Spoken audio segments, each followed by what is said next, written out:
Hey Vangshan family, welcome back. Let's start new fan fiction. कुछ प्यार अल्फाजों के मोहताज नहीं होते। वो बस दिल के किसी कोने में उम्र भर सांस लेते रहते हैं। ना मिलने की शिकायत होती है, ना ही बिछड़ने का शोर। बस खामोशी से किसी एक नाम पे हो जाते हैं। हर मोहब्बत का अंजाम मिलना नहीं होता। कुछ इश्क बस दुआ बन के जीते हैं। जिस मोहब्बत को ना वक्त मिटा पाए और ना ही खाली रातें और लंबा इंतजार जो किस्मत में नहीं था। अगर किसी की सच्ची चाहत, सच्चा इंतजार, सच्चा प्यार किस्मत को भी बदलने पर मजबूर कर दे तो कुछ हादसे इंसान की जिंदगी को उस मोड़ पे लाके खड़ा कर देते हैं जहां से बस निकलने के लिए मौत सबसे आसान रास्ता हो। उस डेथ टर्न से जस्ट पहले एक छोटी सी उम्मीद की किरण अगर इंसान का लास्ट सेफ प्लेस बन जाए तो एक डिस्ट्रॉयड, दूसरा होपलेस, या यूं कहा जाए इनकम्प्लीट, दोनों की डेस्टिनी अगर मिल जाए तो। Heavy rain poured over the city. Lan Wangji, एक strong, dominated, muscular alpha, helplessly लैन मेंशन के बाहर खड़ा था।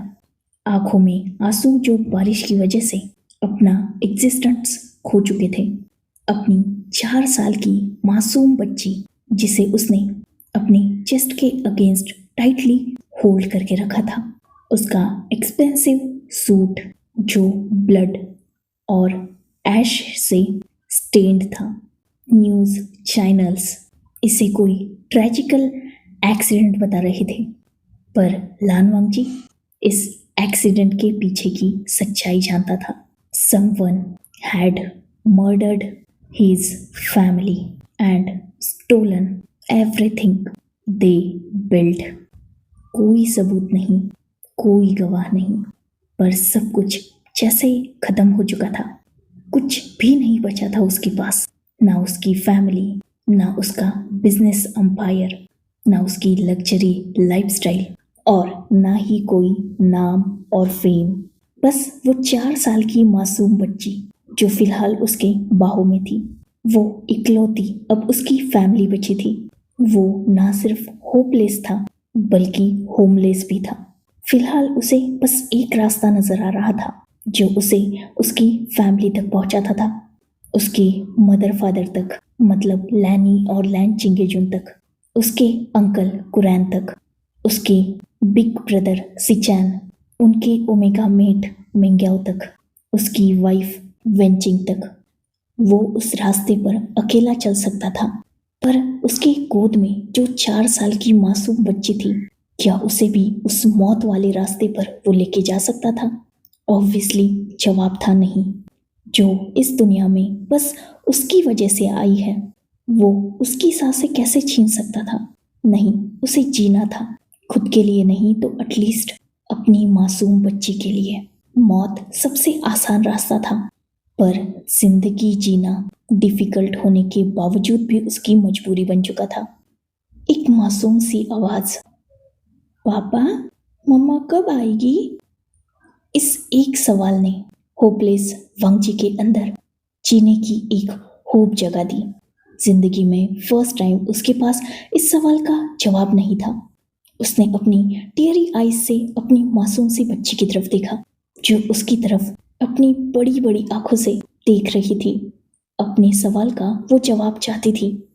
वांगजी जिसने अपने बच्चे को अपने करीब किया, आज वो सच में थैंकफुल था बारिश का, क्योंकि एटलीस्ट ये रेन उसके उन टीयर्स को तो हाइड कर चुकी है जो उसके बच्चे को परेशान कर सकते थे।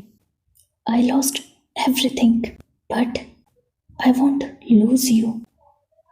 वांगजी के ये वर्ड्स उस बच्चे को समझ नहीं आए। आफ्टर ऑल बहुत छोटी थी वो, पर इन कुछ वर्ड्स के पीछे बहुत डीप मीनिंग था। जहाँ एक तरफ वांगजी का सब कुछ बर्बाद हो चुका था, वही दूसरी तरफ सेम नाइट, सेम सिटी, एक लग्जरियस पेंट हाउस। कुछ लोग पार्टी कर रहे थे, वाइन ग्लासेस में पोर हुई, और सबने स्माइल के साथ टोस्ट किया। Lan Wangji and Lan corporation is finished.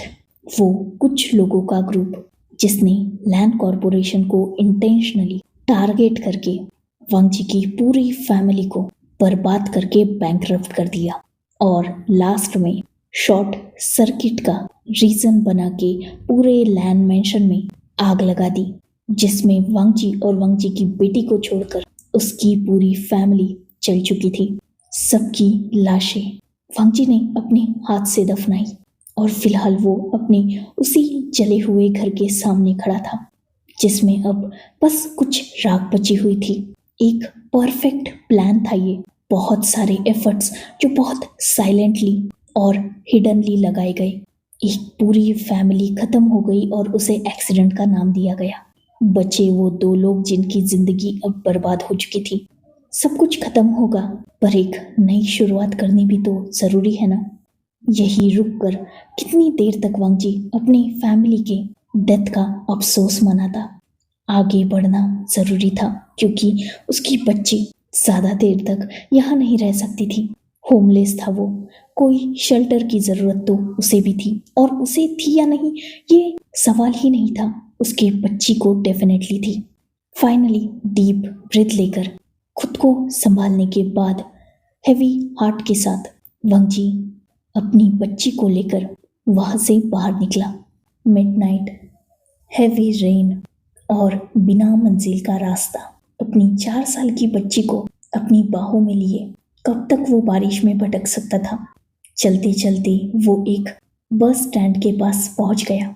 Finally उसने डिसाइड किया कि वो कुछ देर तक वही शेल्टर लेगा, एटलीस्ट तब तक जब तक ये बारिश थोड़ी कम ना हो जाए। अपनी बच्ची को सीने से लगाए वांगजी वहां शांति से बैठ गया। दोनों भी पूरे गीले थे। उसकी बच्ची बार बार उससे सवाल पूछ रही थी पर वांगजी उसे जैसे होश ही नहीं था, या शायद उन सवालों का जवाब नहीं था, इसलिए वो उन सारे सवालों को इग्नोर कर रहा था।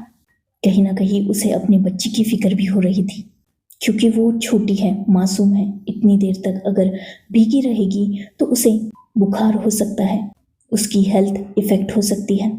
पर फिलहाल उसके पास कोई रास्ता भी तो नहीं है, जाने के लिए कोई जगह नहीं है, और एक ही रात में सिर्फ 24 घंटों में वो दुनिया की सच्चाई देख चुका है। जब तक उसके पास पैसा था, पावर था, प्रॉपर्टी थी, हर कोई उसके आगे पीछे घूमता था। और अब जब सबको पता चल चुका है कि लान वांगजी कंगाल हो चुका है, सबने उसका साथ छोड़ दिया। ना सिर्फ रिलेटिव्स ने बल्कि दोस्तों ने भी। आज वो बिल्कुल अकेला है, तो ऐसे वक्त में कौन ही उसकी हेल्प करेगा। उसे अपना इंतजाम खुद ही करना होगा, पर उसके लिए भी फिलहाल वक्त की जरूरत है उसे। वांगजी जो यही सब कुछ सोच रहा था, उसकी बच्ची जो अब शांत हो चुकी थी और उसी की बाहों में शायद सो भी चुकी थी, अपने हेड को डाउन किए, अपनी बच्ची को अपने चेस्ट के पास होल्ड किए, आईज क्लोज करके वांगजी फ्यूचर के बारे में सोच रहा था। एग्जैक्टली उसे अब क्या करना है, यह सबसे बड़ा सवाल उसके सामने था। आसपास की कोई ना फिक्र और ना ही होश था उसे। बारिश बहुत हैवी थी जिससे आवाज भी बहुत ज्यादा हो रही थी, जिस वजह से आसपास जो भी हलचल थी उससे वांगजी बिल्कुल अनजान था, या यूं कहा जाए अपने ही दुख में वो इतना डूबा हुआ था कि उसे आसपास का होश ही नहीं था। अचानक एक हाथ जो उसे अपने शोल्डर पर फील हुआ और वांगजी एक झटके से जैसे रियलिटी में आया। अपनी आईज ओपन किए उसने तुरंत टर्न होके अपने पीछे देखा। जाना पहचाना सा चेहरा है, बट एग्जैक्टली याद नहीं आ रहा कौन है ये इंसान और इतना फेमिलियर क्यों है। वांगजी जो इस कंफ्यूजन में था, वही सामने वाला पर्सन शायद ये कंफ्यूजन समझ गया। एक छोटी सी स्माइल के साथ उसने अपना इंट्रोडक्शन वांगजी को दिया। We वुशियान, remember? वांगजी जो ये नाम सोच रहा था, उसने सुना है बट एग्जैक्टली कहाँ, इतना याद नहीं आ रहा। विंग जिसे बुरा लगा, क्या सच में वो वांगजी की यादों का हिस्सा भी नहीं है? खैर फिलहाल वक्त नहीं था शिकायतों का, और शायद वो शिकायतें मीनिंगलेस थी, इसीलिए विंग ने उसे इग्नोर किया। सीनियर, मैं विंग हूँ, आपका जूनियर। रिमेंबर कॉलेज में आपने हेल्प की थी मेरी। ओ, 6 साल बीत गए ना। कैसे याद रखता वो इस चेहरे को या इस इंसान को। वैसे भी उन दोनों में कुछ खास पहचान नहीं थी, बहुत रेयरली मिले थे वो, इसलिए भूल जाना ये तो नेचुरल था। खैर वांगची को याद आ चुका था, उसने नोट किया। तुम यहाँ? वांगची की ये बात सुनकर विंग को अच्छा लगा। फाइनली वांगची ने उसे याद तो किया। विंग ने नोट किया। जी, वो एक्चुअली मैं आपके लिए यहाँ आया हूँ। विंग की ये बात वांगची को स्ट्रेंज लगी। What do you mean junior? Wing ने जस्ट हल्की सी स्माइल के साथ वांगजी को आंसर किया। सीनियर वांगजी, वो actually I know your current situation. मैं यहाँ आपको पिक करने आया हूँ, प्लीज़ मेरे साथ चलिए। ये सुनते ही वांगजी को अजीब लगा। ये इंसान जो उसकी यादों में भी नहीं था, अचानक इतनी डिफिकल्ट सिचुएशन में उसकी हेल्प करने के लिए आया है। वांगजी की ये कन्फ्यूजन विंग समझ गया। सीनियर वांगजी, मैं जस्ट आपकी हेल्प करने आया हूँ। आपके हाथ में बच्ची है, बारिश बहुत ज़्यादा है और मैं जानता हूँ कि आपको जाने के लिए कोई जगह नहीं बची। प्लीज़ मेरे साथ चलिए, मैं आपके सवालों का जवाब दूंगा, पर प्लीज़ एक बार मुझ पर ट्रस्ट कीजिए। फिलहाल ये सही वक्त नहीं है। बच्ची और आप दोनों भी भीग चुके हैं। ज़्यादा देर तक अगर ऐसे ही रहे तो दोनों को हेल्थ इश्यू हो सकते हैं। सो प्लीज़ देखिए, बिलीव मी, मैं कुछ भी गलत नहीं चाहता। मैं जस्ट हेल्प करने आया हूँ। प्लीज़ मेरे साथ चलिए। कुछ अलग था उन आंखों में जो उससे ब्लीड कर रही थी कि प्लीज़ चलो मेरे साथ। तो शायद मना करने का सवाल वांगची ने उठाया ही नहीं, उसने नोट किया। ये देखकर विंग की आईज और भी ज़्यादा शाइनी हो चुकी थी। वो तुरंत आगे बढ़ा और उसने वांगची के हाथ से उसकी बच्ची को ले लिया। बच्ची को ठीक से अपनी ब्लेजर से कवर करने के बाद विंग ने वांगची की तरफ देखा। सीनियर चलिए। वांगची ने नोट किया और वो विंग को फॉलो करने लगा। जस्ट 2 ही कदम की दूरी पर वांगची की नज़र लग्जरियस कार्स पर गई। बहुत सारे बॉडीगार्ड्स जो उन कार्स के आजू बाजू खड़े थे। तुरंत कुछ लोग भागते हुए आगे आए और उन्होंने विंग और वांगची को अम्ब्रेला से कवर कर दिया। दोनों के लिए कार का डोर ओपन कर दिया गया था। विंग जो बच्ची को लेकर बैठ गया और उसी के साइड में वांगची भी बैठ चुका। कार में बिल्कुल शांति थी। ना विंग ने कुछ कहा और ना वांगची ने। विंग तो बच्ची की केयर कर रहा था, वही वांगची, वो विंग और अपने बच्चे की तरफ देख रहा था और डीप थिंकिंग में था। करीबन 1 घंटे के बाद वो एक लग्जरियस मेंशन के सामने पहुंचे। गार्ड्स ने तुरंत डोर ओपन किया और विंग और वांगची दोनों भी नीचे उतरे। विंग के पीछे ही वांगची ने भी मेंशन में एंटर किया। बहुत खूबसूरत, सिंपल बट एलिगेंट मेंशन था। विंग जिसने तुरंत सर्वेंट्स को बुलाया और रूम प्रिपेयर हुआ है या नहीं ये पूछ लिया। सर्वेंट्स ने विंग को इन्फॉर्म किया कि जैसा उन्होंने कहा था बिल्कुल वैसा ही रूम अरेंज हो चुका है।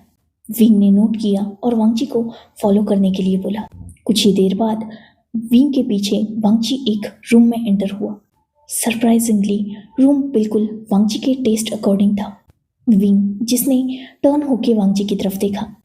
सीनियर, ये आपका रूम है। कुछ चेंज करवाना होगा तो सर्वेंट आपकी हेल्प कर देंगे। वैसे तो मैंने बच्चे के लिए भी अलग रूम रेडी करवाया है, पर मेरे ख्याल से फ़िलहाल बच्ची को आपकी ज़रूरत होगी। आपके क्लोथ्स मैंने मंगवा लिए हैं। आई होप कि आपको फिटिंग परफेक्टली हो जाए।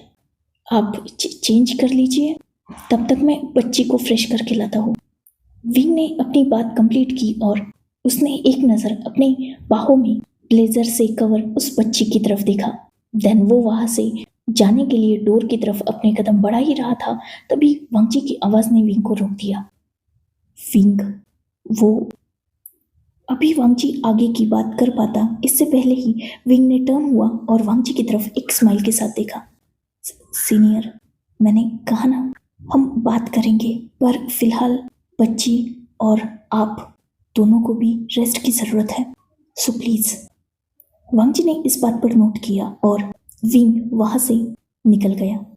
करीबन आधे घंटे बाद वांग जी के रूम के डोर पर नॉक हुआ और वांग जी ने डोर ओपन किया। सामने विंग था जिसके हाथ में वांग जी की बच्ची थी। विंग ने वांग जी की तरफ देखा और बच्ची को आगे बढ़ाया। सीनियर, मैंने इसे क्लीन कर दिया है, क्लोथ्स भी चेंज करवा दिए हैं, डॉक्टर्स ने इसे चेक भी कर लिया है। फिलहाल तो ये बिल्कुल ठीक है।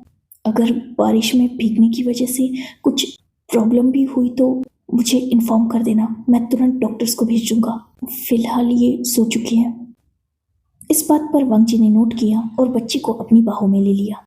देन विंग, जिसने वांग जी की तरफ देखा, वांग जी भी बिल्कुल फ्रेश था, रेडी हो चुका था। वो चेंज कर लिया था उसने और क्लोथ्स बिल्कुल उसके फिटिंग के अकॉर्डिंग थे। विंग को ये देखकर अच्छा लगा और उसने एक स्माइल की।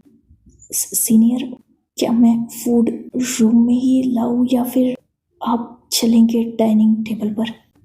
वांग जी, जिसने विंग को मना कर दिया, मुझे भूख नहीं है। वांग जी ने अपनी बात कंप्लीट की और वो टर्न होके अभी रूम के अंदर जाने ही वाला था, तभी उसे अपने रिस्ट पर ग्रिप फील हुई और तुरंत वांग जी रुक के विंग की तरफ टर्न हो चुका था। उसने एक नज़र विंग की तरफ देखा, देन विंग ने उसके हाथ की जो रिस्ट पकड़ी थी उसकी तरफ उसने दूसरी नज़र डाली। जैसे ही ये विंग ने देखा था वो थोड़ा डर भी गया और थोड़ा हेजिटेट भी हो गया। उसने तुरंत वांग जी का हाथ छोड़ दिया। वांग जी, जिसने अब नज़रें उठाकर विंग की तरफ देखा, विंग जिसने थोड़ा डरते हुए हेजिटेटली वांग जी की तरफ देखा, वो आई एम सॉरी, वो मैंने गलती से मतलब सीनियर प्लीज़, आई नो कि आप बहुत अपसेट हैं, पर थोड़ा सा खा लीजिए प्लीज़। बहुत देर से शायद आप भूखे हैं, मैंने बच्चे को खिला दिया है, तो थोड़ा सा खा लीजिए प्लीज़। देखिए प्लीज़, मना मत कीजिए। विंग जो जैसे वांग जी से डर भी रहा था पर उसकी केयर भी कर रहा था। वांग जी को समझ में ही नहीं आ रहा था, जिस इंसान को वो अपनी यादों में भी नहीं रखे हुए था, वो इंसान इतने डिफिकल्ट वक्त में उसे अपने घर में लाया है, उसकी बच्ची की और उसकी केयर कर रहा है, वो भी बिना किसी सवाल और बिना किसी जवाब के। साथ ही इतना इंसिस्ट कर रहा है, उसकी केयर कर रहा है। कहीं ना कहीं वांग जी को एक वार्मनेस फील हुई अपने हार्ट में। विंग को जैसे वो रेजिस्ट नहीं कर पाया, उसने नोट कर दिया और ये देखकर विंग जो अब तक थोड़ा डरा हुआ था, सहमा हुआ था, उसके फेस पर स्माइल आ गई। उसने तुरंत सर्वेंट से खाना मंगवाया। वांग जी जो टर्न होके बेड की तरफ चला गया और उसने अपनी बच्ची को सॉफ्टली लेटा दिया बेड पर। देन वो खुद काउच पे जाके बैठ गया। कुछ ही देर बाद विंग एक फूड प्लेट के साथ अंदर आया। उसने वांग जी की तरफ वो फूड प्लेट बढ़ा दी।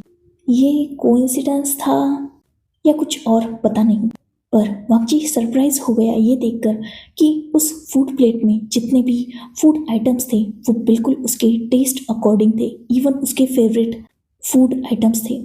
खैर फिलहाल वो इतने सोचने समझने के सिचुएशन में नहीं था, इसलिए उसने इस चीज़ को अवॉइड किया और उस फूड प्लेट को उठा लिया। विंग जो साइड में ही खड़ा था, वांग जी ने उसे भी अपने साथ बैठने के लिए कहा और विंग वांग जी के अपोजिट काउच पर बैठ गया। वांग जी समझ सकता था कि विंग बहुत डरा हुआ है, शायद थोड़ा हेजिटेट भी लग रहा है, हर बात को बहुत सोच समझ के तोल मोल के बोल रहा है, पर इसका रीज़न वांग जी को समझ नहीं आ रहा था। देखा जाए तो फिलहाल वांग जी की सिचुएशन ऐसी नहीं थी कि कोई उसके सामने इतना डरे या हेजिटेट करे। ऐसी सिचुएशन में विंग का बिहेव भले ही सस्पिशियस था, बट स्टिल विंग से वांग जी को अच्छी वाइब्स आ रही थी। मतलब ऐसा लग नहीं रहा था कि विंग यहाँ वांग जी को मजाक उड़ाने के लिए या फिर किसी अननेसेसरी मोटिव को लेकर आया होगा। खैर जैसा विंग का बिहेव वांग जी के सामने था, वांग जी जानता था कि विंग बहुत इनोसेंट, काइंड हार्टेड, इंटेलिजेंट और ब्यूटीफुल ओमेगा है, जो अपने काम से ही काम रखता है, इंट्रोवर्ट है शायद वो। खैर वांग जी और उसका इनकाउंटर इतना ज़्यादा नहीं हुआ, इसलिए वांग जी बहुत रेयर इन्फॉर्मेशन रखता है विंग के बारे में। यही तो रीज़न है कि वांग जी एग्जैक्टली विंग का मोटिव नहीं समझ पा रहा, बट स्टिल वो विंग के सामने बैठा है उसी के घर में। इसका रीज़न है उसकी बेटी और फिलहाल उसकी सिचुएशन दोनों ठीक नहीं है। बच्ची को कहाँ लेके घूमता वो रात को, इसलिए कहीं ना कहीं विंग की बात उसे सही लगी कि बच्ची को ज़रूरत है एक शेल्टर की। यही तो रीज़न है कि वो विंग के साथ आया है। और दूसरा रीज़न ये भी है कि भले ही वो विंग के बारे में बहुत कम जानता है, बट स्टिल उसे पता है कि विंग गलत नहीं है, क्योंकि विंग बहुत इनोसेंट है। वो कोई ऐसा ओमेगा नहीं है जो प्लानिंग प्लॉटिंग करेगा या बहुत कॉम्प्लिकेटेड पर्सनैलिटी कैरी करता हो। एक सिंपल इनोसेंट ओमेगा है वो, जो रिच होने के बावजूद भी आउट ऑफ स्टेज ही रहा है। ज़्यादा नेम फेम विंग कैरी नहीं करता। हाँ, उसके फादर का, उसके मदर का बिजनेस वर्ल्ड में एक अलग नाम है। वे फैमिली और वे कॉरपोरेशन कंट्री के रिचेस्ट फैमिली में आती है, पर वी वोशियान का नाम कहीं नहीं है। ना उसे कभी किसी पार्टी में देखा गया और ना ही कोई पब्लिक अटेंशन विंग चाहता है। इसलिए तो आज तक बस पीछे रहकर ही वो अपने मदर फादर को सपोर्ट करता रहा, और आज भी उसे शायद ही कोई जानता होगा बिजनेस वर्ल्ड में। पर इसका मतलब ये नहीं है कि विंग पावर कैरी नहीं करता। ऑब्वियसली वे फैमिली का इकलौता हायर है वो। पावर बहुत ज़्यादा है, बस ज़्यादा अटेंशन ग्रैब करना उसे पसंद नहीं है, इसलिए बैकग्राउंड पावर होल्ड करता है। खैर, वांगजी ने जैसे तैसे कुछ फूड फिनिश किया, जिसे देखकर विंग को अच्छा लगा। उन दोनों में बिल्कुल साइलेंट थी, किसी ने कोई जवाब नहीं किया, कोई सवाल नहीं। देन विंग ने वांगजी की प्लेट उठाई और उसे रेस्ट करने के लिए बोला, जिस पे वांगजी ने भी नोट किया और विंग उस रूम से निकल गया। नेक्स्ट मॉर्निंग, लास्ट नाइट बहुत देर बाद सोया था वांगजी, तो ऑब्वियसली अर्ली मॉर्निंग उसकी आईज ओपन हो ये पॉसिबल ही नहीं था। साथ ही बच्ची भी बहुत टायर्ड थी, तो अपने फादर की वार्मथ में सोई हुई थी। वही विंग जो कब से उठ चुका था और अपने कामों में बिजी था। 2 घंटे बाद वांगजी, जो बिल्कुल रेडी हो चुका था और उसने अपनी बच्ची को भी फ्रेश करवा दिया था। विंग ने उसी के रूम में बच्ची के भी कुछ क्लोथ्स अरेंज कर दिए थे। वांगजी ने उन्हीं क्लोथ्स को बच्ची को पहना दिया और खुद भी चेंज करके वो अपनी बेटी को बाहू में उठाने के बाद फाइनली रूम से बाहर आया और उसकी नज़र गई लिविंग हॉल में, जहाँ wing perfectly ready serious expressions के साथ बैठा हुआ था। उसके सामने बहुत सारे लोग थे जिनके हाथ में फाइल्स थी और सब वहाँ बिजनेस को लेकर कुछ डिस्कशन कर रहे थे। विंग बिल्कुल अलग लग रहा था। नाइट को जो विंग देखा था, उस विंग से इस विंग की पर्सनैलिटी टोटली अलग थी। वो विंग जो वांगजी के सामने डरा सहमा था, अपनी बातें बहुत सोच के बोल रहा था, थोड़ा हेजिटेट कर रहा था, उसकी वॉइस थोड़ी क्रैकिंग थी।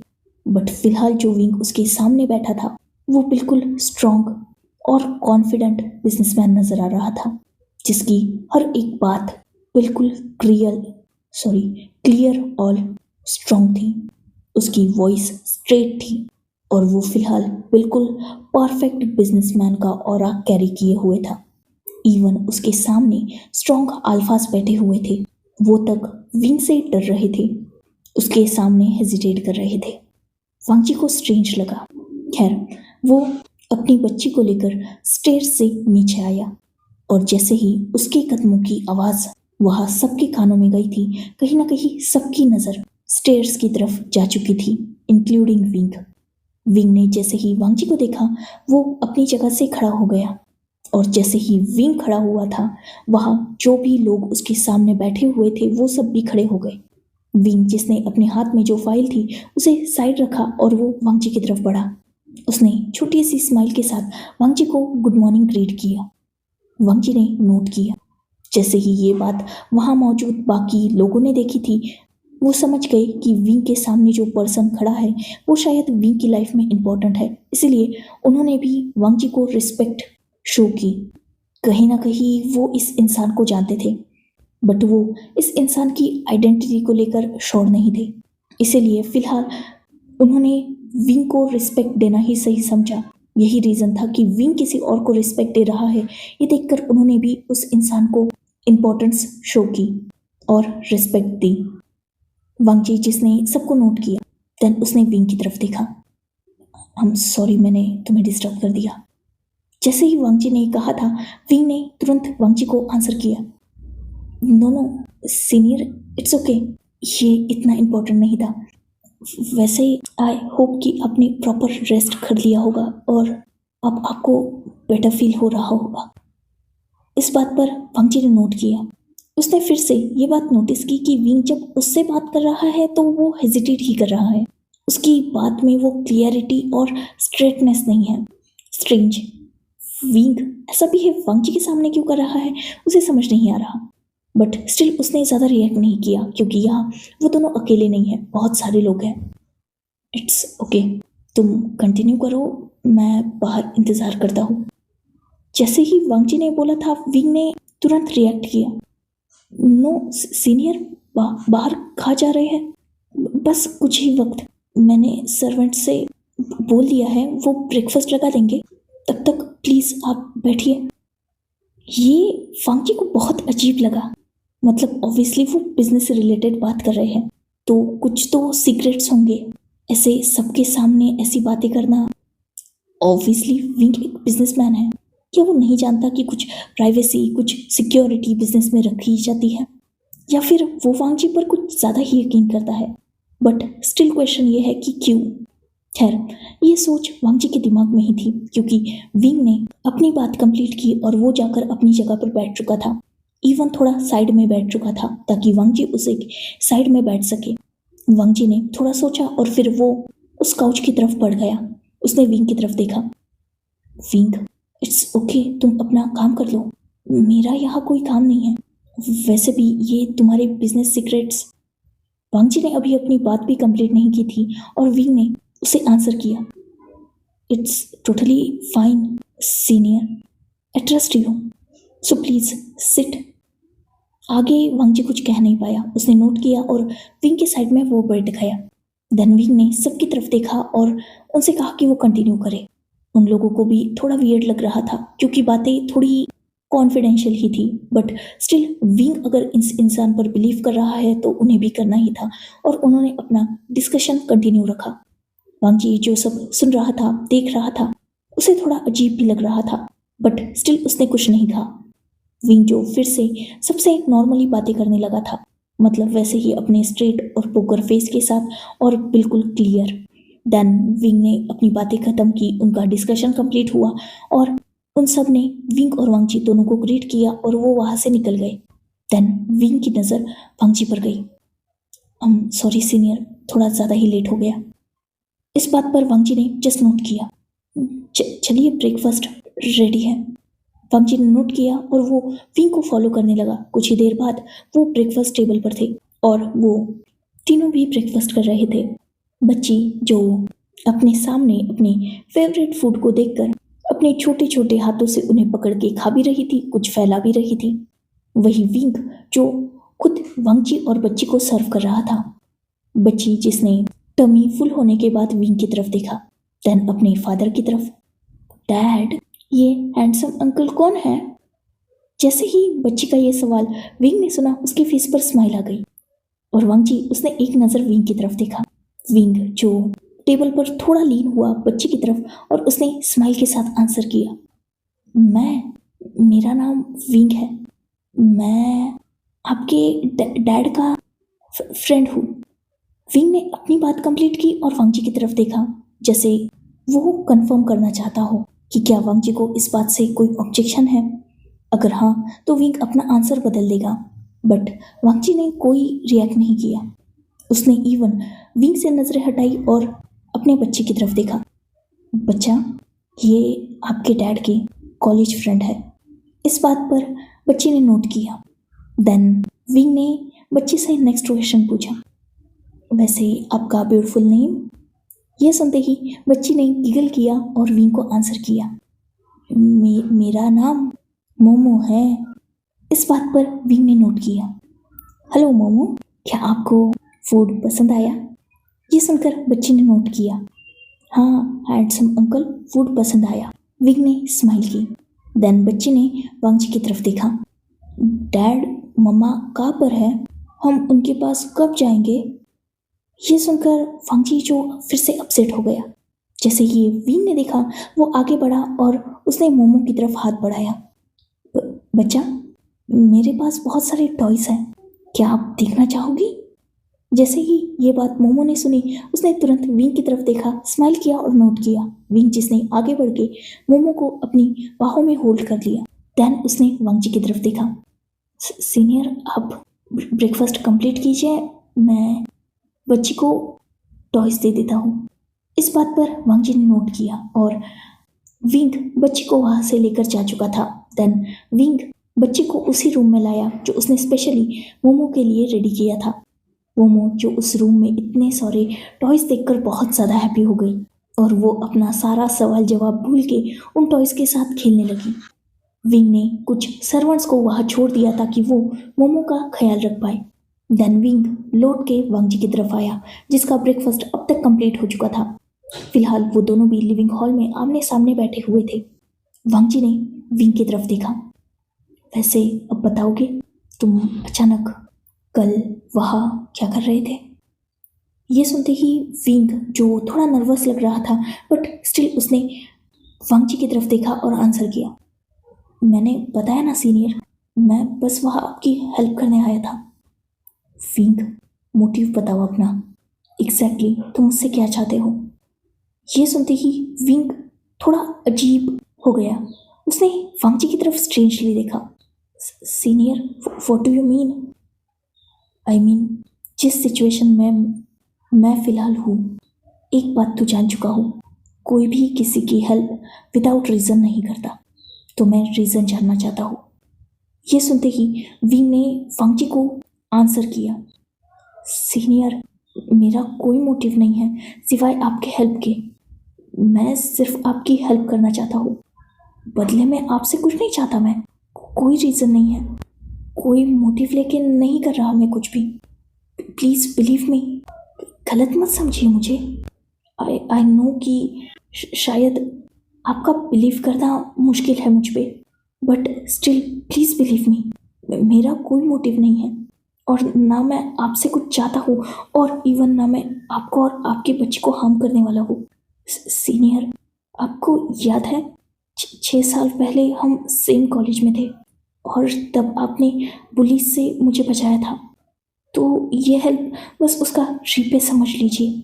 इससे ज़्यादा मेरा गलत मोटिव नहीं है, बिलीव मी। विंग की ये बात सुन के वांगजी ने विंग को एक लुक दिया। तुम इतनी छोटी सी बात के लिए मुझे डायरेक्टली अपने घर पे लेके आए? ये सुनते ही विंग ने आंसर किया वांगजी की आंखों में देखते हुए। सीनियर, वो बात आपके लिए छोटी थी, मेरे लिए नहीं। आपकी एक छोटी सी हेल्प ने, एक छोटी सी इंटरफेरेंस ने ना सिर्फ मुझे प्रोटेक्ट किया बल्कि मेरी इनोसेंस और डिग्निटी को भी आपने प्रोटेक्ट किया। तो जब मैं मुसीबत में था तो विदाउट किसी रीज़न के, विदाउट रिलेशन के आपने मेरी हेल्प की, तो मैंने भी जस्ट आपकी हेल्प करने की कोशिश की। इससे ज़्यादा मेरा कोई मोटिव नहीं है।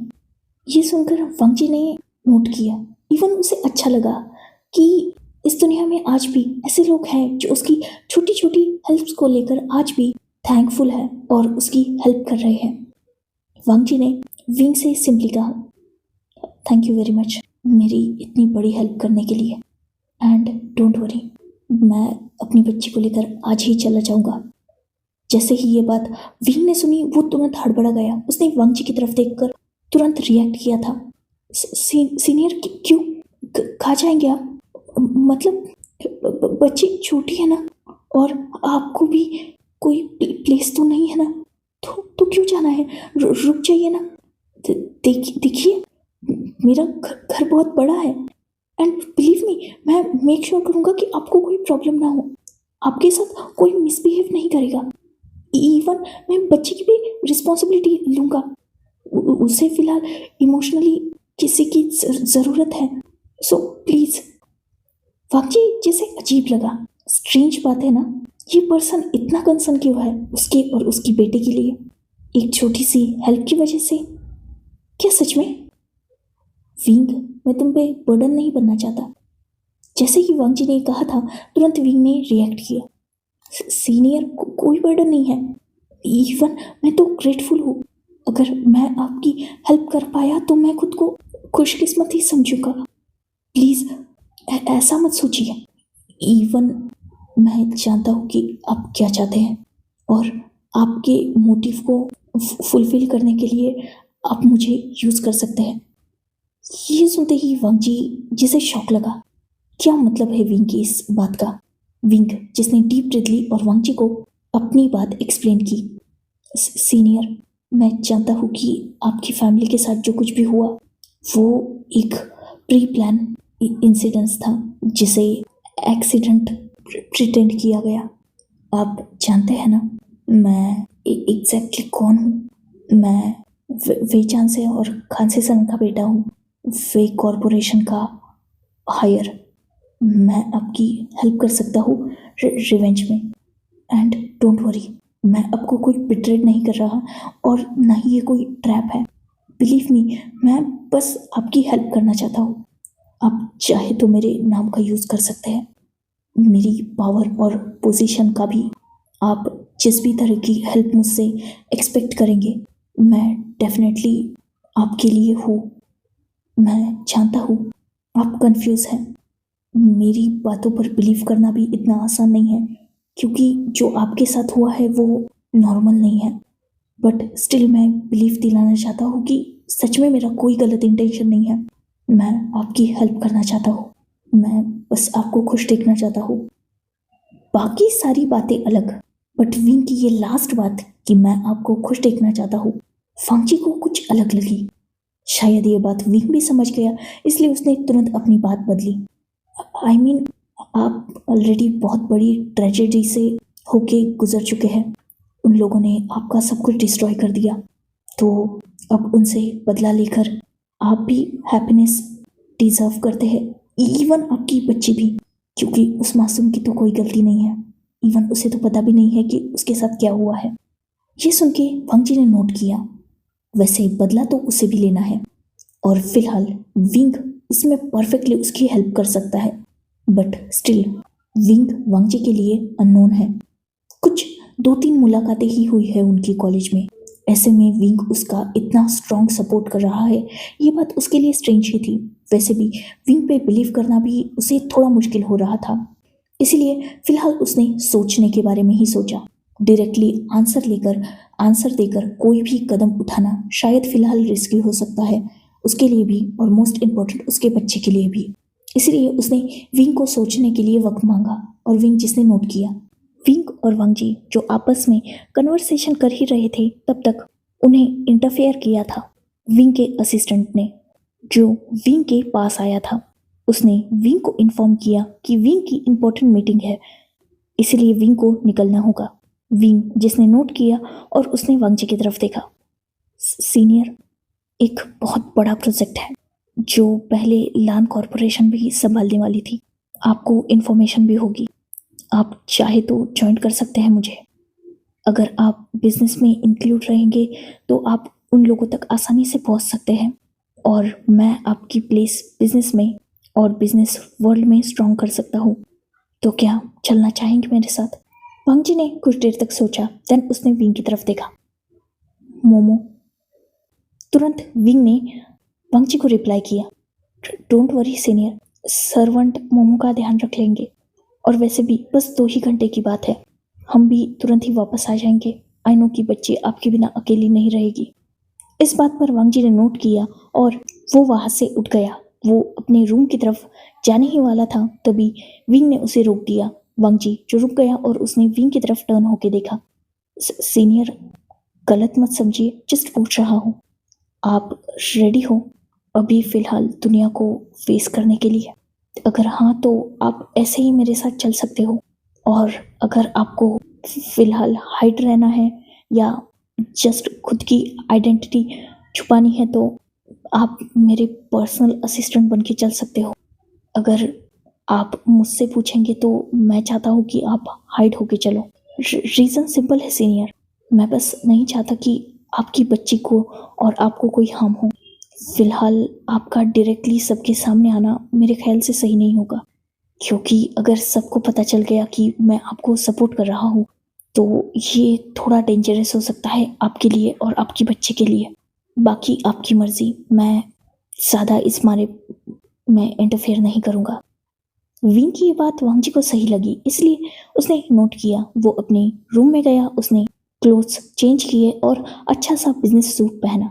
देन वो बाहर आया और उसने विंग से कहा कि वो विंग का असिस्टेंट बन के ही चलेगा। विंग ने इस बारे में नोट किया और वांग जी की तरफ एक मास्क बढ़ा दिया। वांग जी ने तुरंत अपने फेस को मास्क से हाइड किया और विंग ने अपने असिस्टेंट को इशारा किया, जिसने तुरंत वांग जी के हाथ में सारी फाइल्स थमा दी और विंग और वांग जी वहां से निकल गए। कुछ ही देर बाद वो मीटिंग हॉल में थे, वे कॉरपोरेशन में, जहां पर बाकी सारी कॉरपोरेशंस आई हुई थी। नीज, जिन्स, जियांग्स, वेंस और साथ ही वीचान से कांसे सरन भी वहां मौजूद थे। जैसे ही वहां विंग आया था, सबने उसे ग्रीट किया। विंग जिसने अपने फेस को भी मास्क से कवर करके रखा था, क्योंकि वो भी अपना फेस ज्यादातर हाइड ही रखता था। बट स्टिल यहाँ बहुत से लोग उसे जानते थे। कुछ लोग उसके क्लासमेट्स थे, कुछ कॉलेज मेट्स और कुछ बिजनेस पार्टनर्स। विंग के जाते ही मीटिंग स्टार्ट हो गई थी और करीबन 1 घंटे तक वो मीटिंग कंटिन्यू थी। मीटिंग खत्म हुई और सबने फाइनली प्रोजेक्ट साइन कर दिया था। ये प्रोजेक्ट बहुत बड़ा था, जिसे पहले सिर्फ लैंस और वेज संभालने वाले थे। बट लैंस के कोलैप्स होने के बाद ये प्रोजेक्ट जिन, जियांग्स, वेंस और नीस तक आ चुका था और सारी कॉरपोरेशंस इस प्रोजेक्ट में इंक्लूड हो चुकी थी। प्रोजेक्ट लीड वे कॉरपोरेशन का हायर वी वुशियान करने वाला था और बाकी सारे कॉरपोरेशंस के ओनर्स और हायर्स इसमें इंक्लूड थे। विंग वहां से वांग जी को लेकर निकल चुका था, क्योंकि ऑब्वियसली मोमो घर पे अकेली थी। देन वो घर पे आए और सर्वेंट्स ने मोमो को खिला पिलाकर सुला दिया था। वांग जी ने मोमो को चेक किया। देन वो विंग के पास आ चुका था, उसके स्टडी रूम में। विंग जिसने प्रोजेक्ट की सारी डिटेल्स वांग जी के साथ शेयर की, साथ ही वांग जी की तरफ एक फाइल बढ़ाई, जिस फाइल को पढ़ के वांग जी शॉक था। उस फाइल में वेंस और जिन्स के सारे काले कारनामे थे और लैन फैमिली को और लैन कॉरपोरेशन को उन्होंने कैसे कोलैप्स किया और कैसे लैन फैमिली के सारे मेंबर्स को मारने का प्लान उनका था, इस बात के सारे एविडेंस थे। वांग जी जो वो एविडेंस देखकर शॉक हो चुका था, उसने विंग की तरफ देखा। तुमने ये सब कुछ कैसे अरेंज किया, वो भी इतनी जल्दी?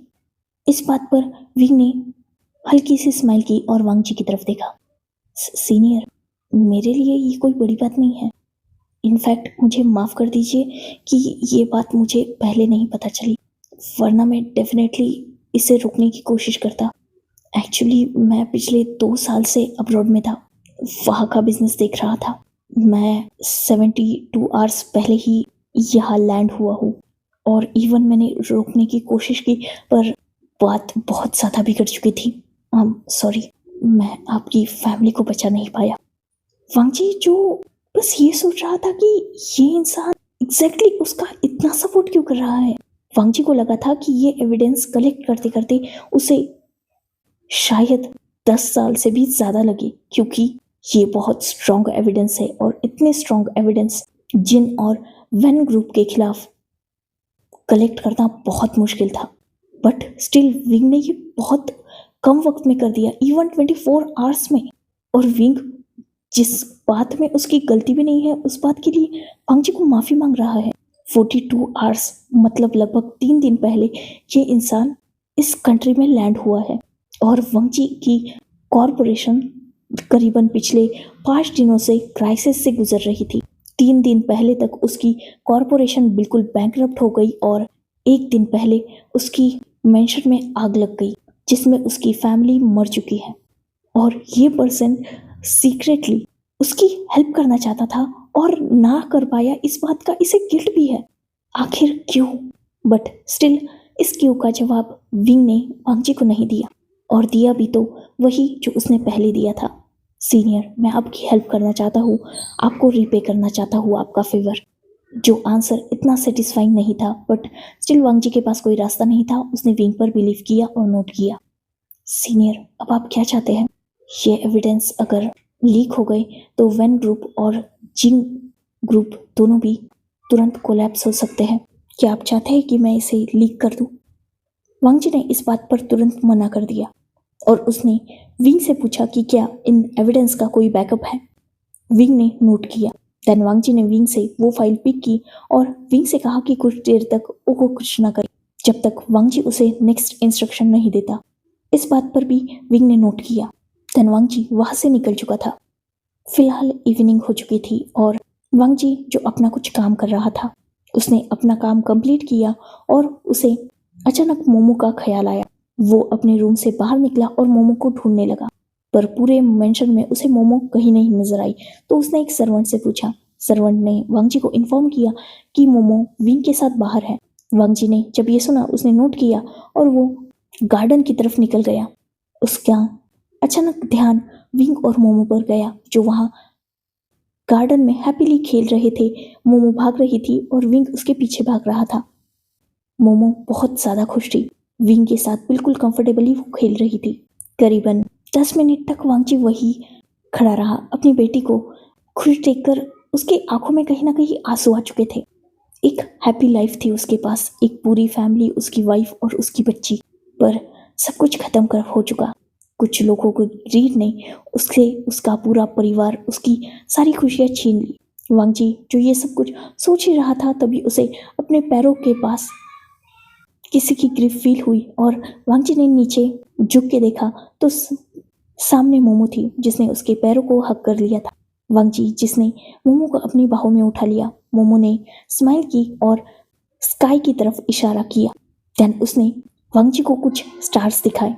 डैड देखो, दोनों ग्रैंडफादर, ग्रैंडमदर, दोनों अंकल और मेरी मॉम भी स्टार बन गए हैं ना। मुझे हैंडसम अंकल ने बताया कि वो सब गॉड के पास जा चुके हैं और स्टार बन चुके हैं। देखो कितना ब्राइटली शाइन कर रहे हैं ना। अंकल ने कहा कि वो बहुत हैप्पी है मोमो को हैप्पी देखकर और इसलिए वो इतना ब्राइटली शाइन कर रहे हैं।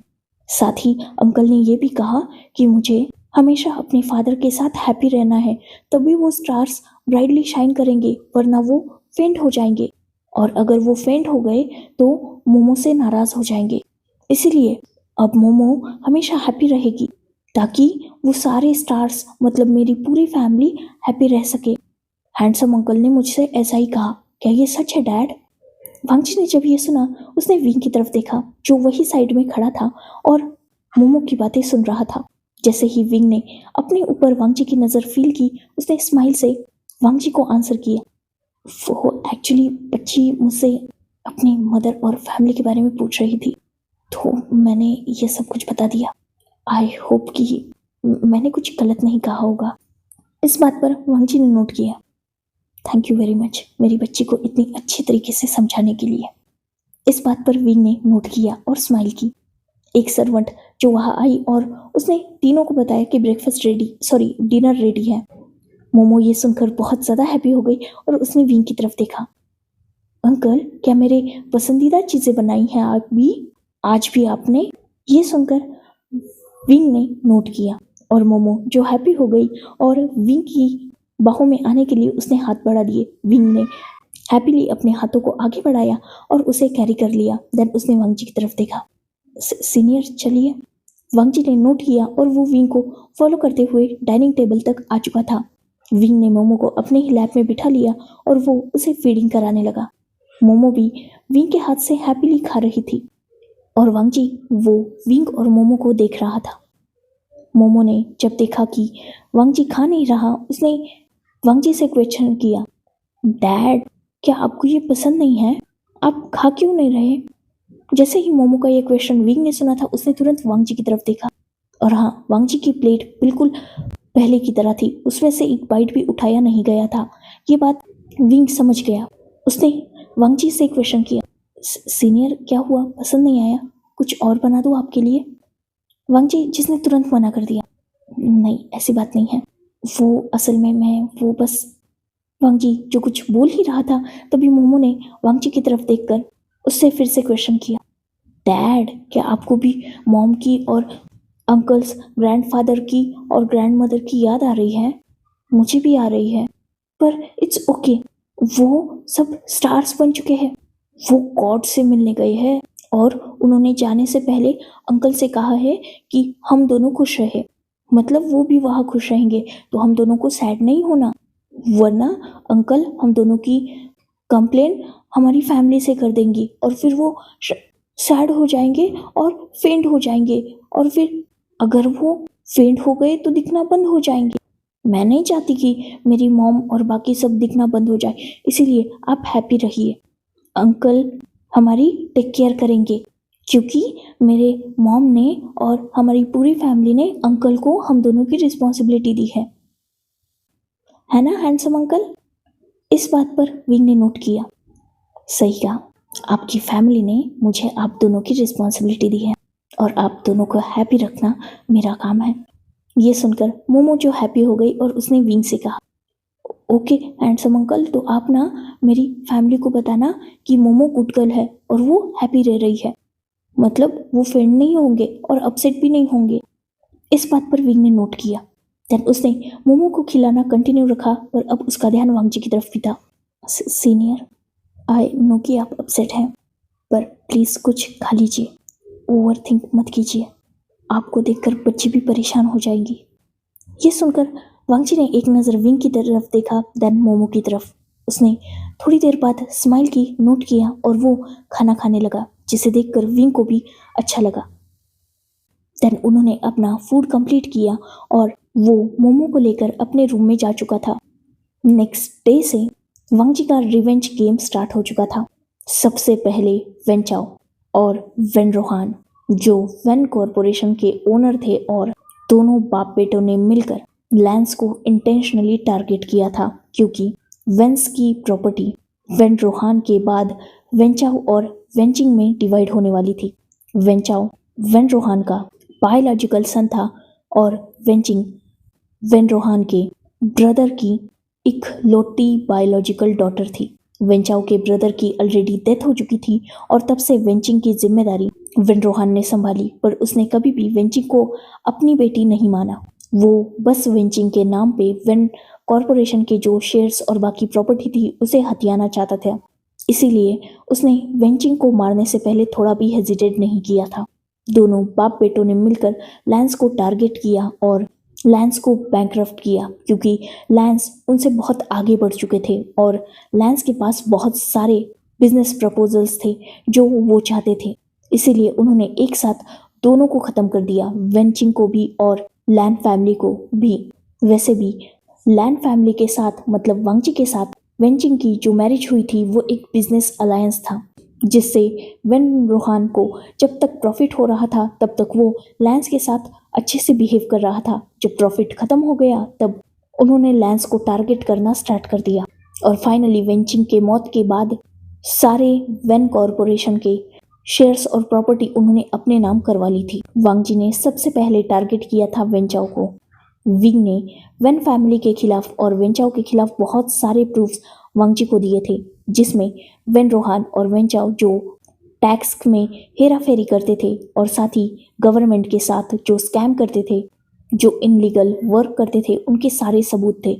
तो वांगजी ने एक अननोन अकाउंट से वेंचाओ और वेन रोहान को ब्लैकमेल करना स्टार्ट कर दिया। विंग जो वांगजी का फुल सपोर्ट कर रहा था और साथ ही वांगजी जब बिजी रहता तब वो मोमो की केयर भी कर रहा था।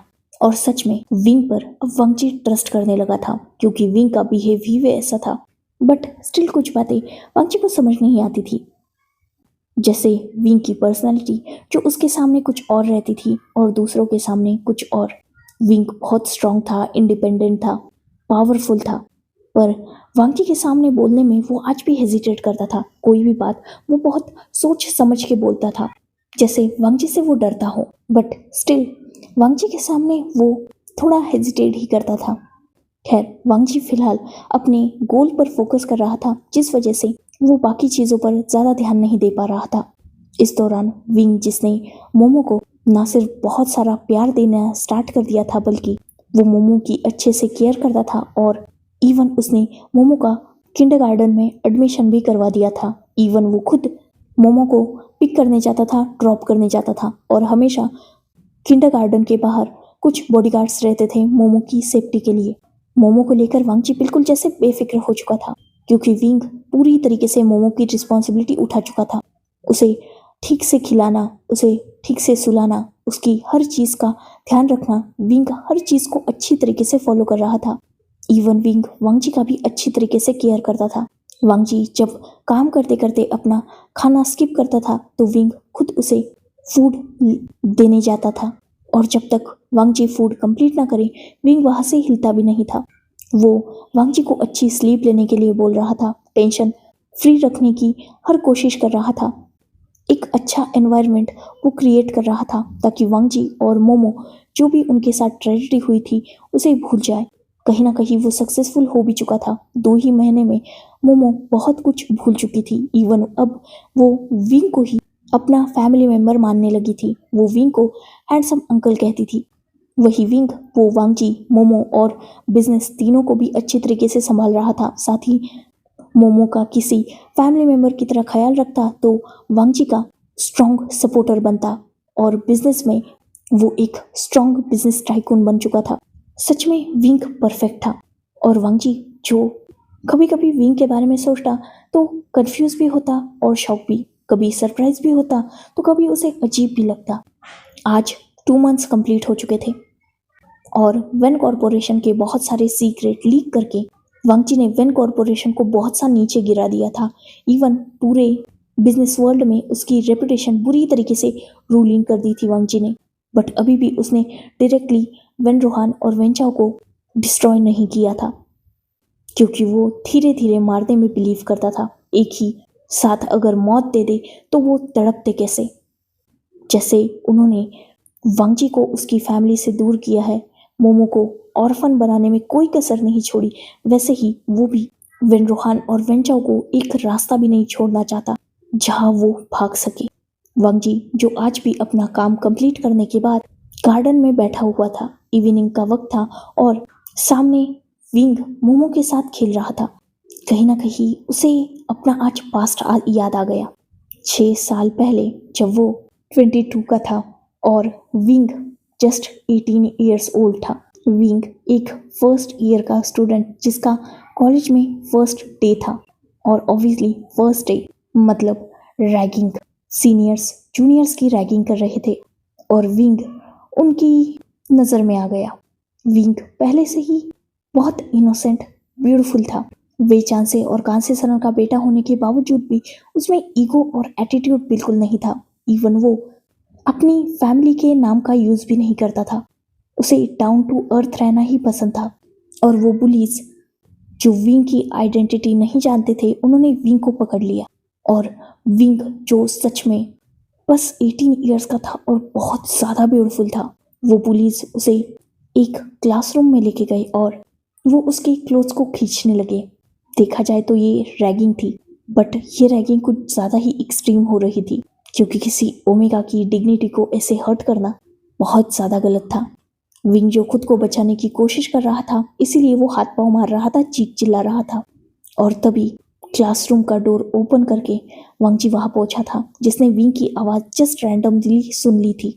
विंग का फेस भी नहीं देखा था वांगजी ने, और उसने जब उन पुलिस को किसी ओमेगा के साथ गलत करते हुए देखा, उसका पारा चढ़ गया। वांगजी कॉलेज का हैंडसम हंग था, rich, powerful, strong, muscular alpha था।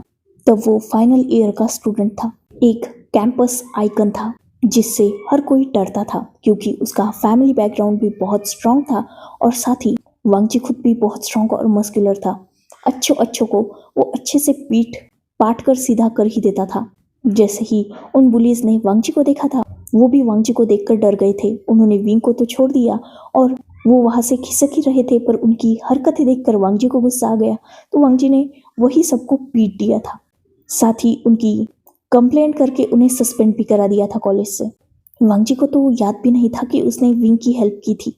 इवन उसने तो उस ओमेगा का फेस भी नहीं देखा था, पर विंग ने वांगजी का फेस अच्छी तरीके से देखा था। उसके बाद एक प्रोजेक्ट में सीनियर जूनियर्स जो साथ में काम करने वाले थे, लकीली उस प्रोजेक्ट में विंग और वांगजी को साथ में वर्क करने का चांस मिला। उन दोनों ने लगभग 1 मंथ तक एक प्रोजेक्ट पर काम किया था। देन उनका वो प्रोजेक्ट सक्सेसफुल भी था और उसे फर्स्ट रैंकिंग भी मिली थी। उन दोनों को काफ़ी अप्रिशिएट किया गया था। उसके बाद से वो ज़्यादा मिले नहीं थे, जस्ट बहुत थोड़ी मुलाकातें थी उनकी। हाँ, मतलब कैंपस में हाई बाय हो जाता था, बट स्टिल वांग जी का इतना ध्यान नहीं था विंग की तरफ।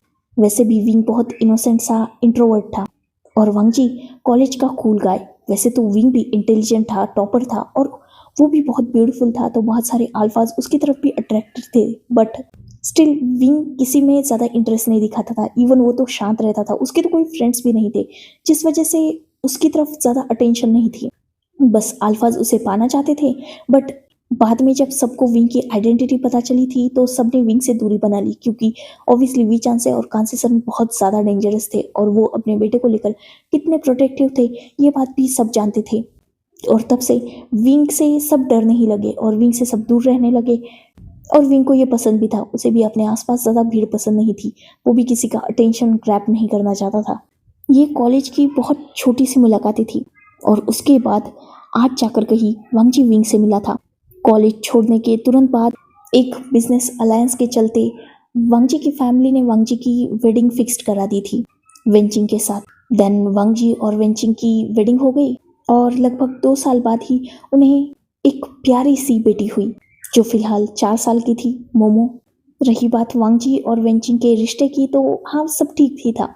मतलब ऐसा नहीं था कि उन दोनों की लव मैरिज थी, वो जस्ट एक बिजनेस अलायंस था। इवन बच्चा भी उन्होंने फैमिली के प्रेशर में आकर किया था। ना वेंचिंग को वांग जी में ज़्यादा इंटरेस्ट था, ना वांग जी को वेंचिंग में ज़्यादा इंटरेस्ट था। बट स्टिल वो हस्बैंड वाइफ बन चुके थे, अल्फा ओमेगा बन चुके थे, तो हाँ अपनी फैमिली के लिए वो दोनों भी लॉयल थे, ओबीडियंट थे और अपनी बच्ची से दोनों बहुत प्यार करते थे। एज अ फैमिली वो ठीक ठाक ही थे, मतलब बहुत ज़्यादा प्यार और अटैचमेंट भी नहीं, बट ठीक है, ज़्यादा रिलेशनशिप कॉम्प्लिकेटेड नहीं था उनका, सिंपल रिलेशनशिप था। वेडिंग, देन बच्चा, देन सिंपल लाइफ। वांग जी जो इन सब ख्यालों में और अपने पास्ट में खोया हुआ था, तभी उसे मोमो के आवाज़ ने अपने होश में लाया और वांग जी ने मोमो की तरफ देखा जो उसी के सामने बैठी हुई थी। वांग जी जो मोमो से जिद करने लगी कि वो भी उन्हें ज्वाइन करे और वांग जी ने बिल्कुल वैसा ही किया, वो भी विंग और मोमो के साथ खेलने लगा। पर जैसे ही वांग जी ने मोमो और विंग को ज्वाइन किया था, विंग थोड़ा अनकंफर्टेबल वांग जी को समझ में आ गया। वांग जी को समझ नहीं आता था कि विंग उसके सामने इतना हेजिटेट क्यों करता है, उससे इतना डरता क्यों है और उससे हमेशा इतना अनकंफर्टेबल क्यों हो जाता है। बट स्टिल वांग जी ने ज़्यादा कुछ रिएक्ट नहीं किया। उन्होंने कुछ देर तक खेला, देन डिनर किया और वो तीनों भी सो गए। ऐसे ही धीरे धीरे वक्त बीतने लगा और वांग जी जिसने लगभग वैन कॉरपोरेशन को अब टोटली बर्बाद कर दिया था, वेन रोहान और वेन चाओ दोनों भी जेल में पहुंच चुके थे। उनके सारे काले कारनामे बाहर आ चुके थे और वैन कॉरपोरेशन पूरी तरीके से बर्बाद कर दी थी वांग जी ने। वांग जी जो आज बहुत ज़्यादा खुश था क्योंकि फाइनली उसने अपना एक टारगेट कंप्लीट कर लिया था। अब उसे नेक्स्ट डे से जिन कॉरपोरेशन पे फोकस करना था, जिन्होंने सिर्फ जेलेसी के चलते लैन फैमिली को टारगेट किया था। एक्चुअली जिन ग्वांगशान, लैन चिंगेजुन, लैन ई और लैन कुरैन ये सब कॉलेज के दोस्त थे और जिन ग्वांगशान जो लैन ई से मतलब ई से प्यार करता था, बट ई ने ग्वांगशान का प्यार ठुकरा कर चिंगेजुन से वेडिंग कर ली थी और इस बात का गुस्सा हमेशा ग्वांगशान के मन में था। इसीलिए जब वैन कॉरपोरेशन ने उसे हेल्प मांगी ताकि वो जिन कॉरपोरेशन के साथ मिलकर लैन कॉरपोरेशन को बर्बाद कर सके, तो उसने एक्सेप्ट कर लिया। बदला लेने का उसे एक चांस मिल रहा था तो वो क्यों ही मना करता। देन उसने वेंस के साथ मिलकर लैंस को टोटली बर्बाद कर दिया, लास्ट में जान भी ले ली लैन फैमिली की। मोस्ट इम्पॉर्टेंट, जिन ग्वांगशान का जो बेटा था जिन जुशन, वो वांग जी का क्लासमेट था और जिन जुशन वांग जी से बहुत ज़्यादा चिढ़ता था क्योंकि वांग जी कॉलेज का सबसे हैंडसम और कूल गाय था। सरी के फैमिली स्टेटस होने के बावजूद भी वांग जी जितना पॉपुलर कभी भी जिन जुशन नहीं बन पाया। इसका गुस्सा हमेशा उसके दिल में था, बाप पे ही बेटा गया था ना, तो वो भी वांग जी से चिढ़ने लगा था। इसीलिए वो भी वांग जी को बर्बाद होते हुए देखना चाहता था। खैर वांग जी जो आज विंग के साथ मिलकर अपने फर्स्ट टारगेट को कंप्लीटली डिस्ट्रॉय करने में सक्सेसफुल होने की पार्टी मना रहा था और वो थोड़ा ड्रंक भी हो चुका था। मोमो को विंग पहले ही सुला चुका था और वांग जी जो विंग के साथ उसके रूम में था और वो दोनों भी ड्रिंक कर रहे थे। फिलहाल नाइट हो चुकी थी और वांग जी जो शायद कंप्लीटली ही ड्रंक था, वही विंग अभी भी होश में था। कुछ ही देर बाद विंग के डोर पर नॉक हुआ और विंग जिसने डोर ओपन किया, सामने विंग का असिस्टेंट था। विंग ने असिस्टेंट से पूछा कि इतनी रात को वो यहाँ क्यों आया, उसे क्या काम है। असिस्टेंट को पता नहीं था कि वांगजी अंदर है, इसीलिए उसने विंग से कहा कि उसे एक मैसेज देना है विंग को और ये इम्पोर्टेंट है। विंग ने नोट किया। असिस्टेंट ने विंग से कहा कि जिन जिशुन ने उसे अभी के अभी बुलाया है।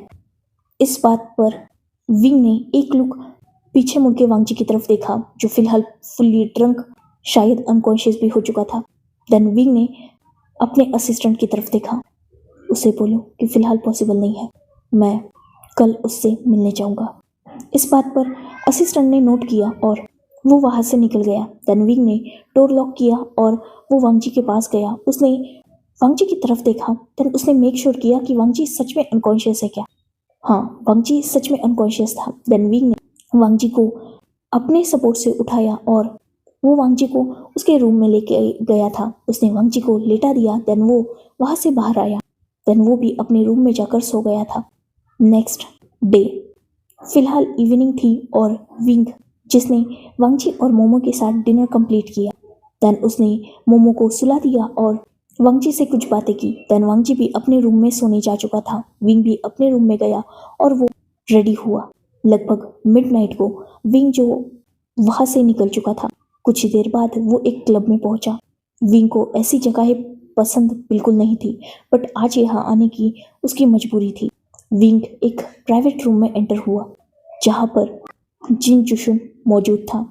विंग जो उसके अपोजिट साइड के काउच पर जाकर बैठ गया। जिन जुशुन ने विंग को वाइन ऑफर की, बट विंग ने मना कर दिया। जिन जुशुन जिसने स्माइल की और विंग से कहा, वी वुशियान, क्या सोच रहे हो, मैंने इसमें कुछ मिलाया होगा। इस बात पर विंग ने आई रोल की। यहाँ क्यों बुलाया है।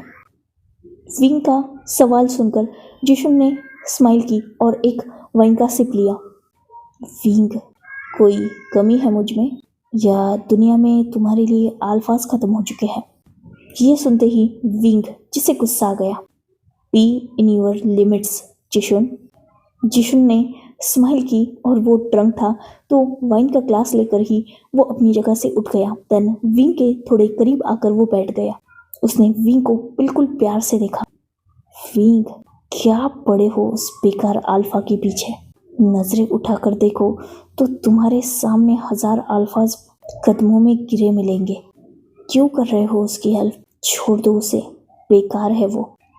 मेरी तरफ देखो, पावरफुल हो, सक्सेसफुल हो, तुम्हारे स्टेटस को मैच करता हो, बिजनेस पार्टनर्स हैं हम, एंड बिलीव मी, उससे ज़्यादा तुम्हें मज़े दिला सकता हूँ। ये सुनते ही विंग का दिमाग खराब हो गया और उसने जिशुन को जस्ट एंग्री लुक दिया था। कंट्रोल योर टंग, वरना इसे काट के फेंक दूंगा मैं। जिशुन जो ऑलरेडी ड्रंक था उसने अपने दिल पे हाथ रख लिया। विंग, तुम्हारा ये गुस्सा, तुम और भी हॉट लगते हो इसमें। देखो ना, रात है, माहौल भी कितना खूबसूरत है। इस रूम में बस तुम और मैं हूँ। क्यों ना इस रात को खूबसूरत बनाया जाए। विंग ने ये सुनकर जिशुन को क्लियर किया। बकवास बंद करो और क्या बोलना है जस्ट इम्पोर्टेंट टॉपिक पे आओ। अगर यही बकवास करनी है तो मैं यहाँ से निकल जाऊँगा। जिशुन जिसने अपनी शर्ट की बटन्स ओपन करना स्टार्ट कर दिया था और विंग जो शांति से बैठा हुआ था फिलहाल तो भी। Wing, come on, some fun with me. क्या सोच रहे हो तुम। वो सेकंड हैंड पीस है, एक बच्चे का बाप है। जस्ट उसकी वाइफ मर चुकी है इसीलिए वो तुम्हारे पास आ जाएगा। कम ऑन, ऐसा कुछ नहीं होने वाला। तुम मुझे ट्राई क्यों नहीं करते। कब तक साइलेंटली उसके पीछे पड़े रहोगे। क्या लगता है तुम्हें अब वो तुम्हें एक्सेप्ट कर लेगा, तुम्हारे इस साइलेंट प्यार को समझ जाएगा। विंग, वो सिर्फ यूज कर रहा है तुम्हें अपने रिवेंज के लिए। जब उसका रिवेंज कंप्लीट हो जाएगा वो तुम्हें छोड़ देगा, तुम्हें डम कर देगा, फिर एक बार तुम्हारा दिल तोड़ के चला जाएगा, अपनी बेटी के साथ हैप्पीली रहने लगेगा। उसे कोई फर्क नहीं पड़ता तुम्हारी फीलिंग्स, तुम्हारी इमोशंस, इवन तुम्हारे होने और ना होने से भी। उसने ना 6 साल पहले तुम्हारी फीलिंग्स को समझ के रिस्पेक्ट किया था और ना ही वो आज ऐसा कुछ करने वाला है। तो जस्ट छोड़ दो उसे, किसी काम का नहीं है वो। अब ना वो तुम्हारे स्टेटस का रहा है और ना वो तुम्हारे लायक रहा है।